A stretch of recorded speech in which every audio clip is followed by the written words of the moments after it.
Assalamualaikum warahmatullahi wabarakatuh. Sampurasun pemirsa sadayana wilujeng patepang sareng simkuring Farhan Salim dina acara Warta Sunda. Simkuring menunggikeun warta nyaeta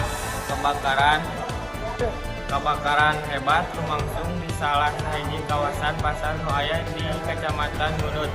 Kebakaran ieu ngahanguskeun sabaraha toko emas anu silih dempet jeung sabaraha kios pasar.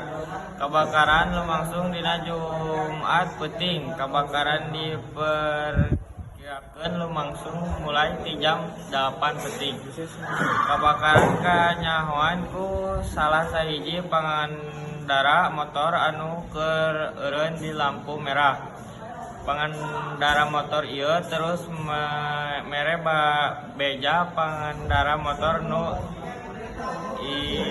Assalamualaikum warahmatullahi wabarakatuh.